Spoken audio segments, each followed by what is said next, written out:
Poor child, how vulgar, murmured Mrs. Herriton. It's surprising that she isn't worse, but she has got a look of poor Charles about her. And, alas, alas, a look of old Mrs. Theobald. What appalling apparition was that? I did think the lady was bedridden as well as imbecile. Mrs. Herriton shuddered. I mind nothing so long as she has gone, and gone with Miss Abbott. It is mortifying to think that a widow of 33 requires a girl 10 years younger to look after her. If possible, she's got worse and worse. It was your idea of Italian travel that saved us. Philip brightened at the little compliment. Well, the odd part is that she was quite eager, always asking me for information, and of course I was very glad to give it. I admit she is a Philistine, appallingly ignorant, and her taste in art is false. Still, to have any taste at all is something, and I do believe that Italy really purifies and ennobles all who visit her. It is really to Lilia's credit that she wants to go there. She would go anywhere, said his mother, who had heard enough of the praises of Italy.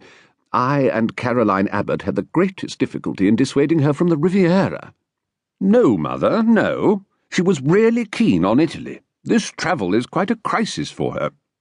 He found the situation full of whimsical romance. There was something half attractive, half repellent in the thought of this vulgar woman journeying to places he loved and revered. Why should she not be transfigured? The same had happened to the Goths.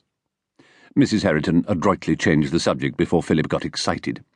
Soon Harriet returned, having given her lesson in geography. Irma went to bed early and was tucked up by her grandmother. Then the two ladies worked and played cards. Philip read a book, and so they all settled down to their quiet, profitable existence and continued it without interruption through the winter. It was now nearly 10 years since Charles had fallen in love with Lilia Theobald because she was pretty, and during that time Mrs. Herriton had hardly known a moment's rest. For 6 months she schemed to prevent the match, and when it had taken place she turned to another task, the supervision of her daughter-in-law. Lilia must be pushed through life without bringing discredit on the family into which she had married. She was aided by Charles, by her daughter Harriet, and, as soon as he was old enough, by the clever one of the family, Philip. The birth of Irma made things still more difficult. But fortunately, old Mrs. Theobald, who had attempted interference, began to break up.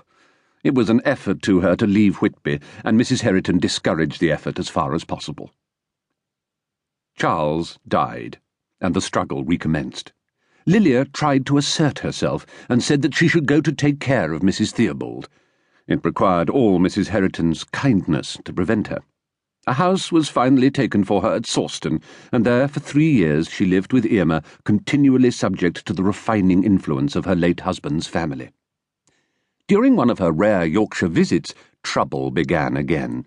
Lilia confided to a friend that she liked a Mr. Kingcroft extremely, but that she was not exactly engaged to him.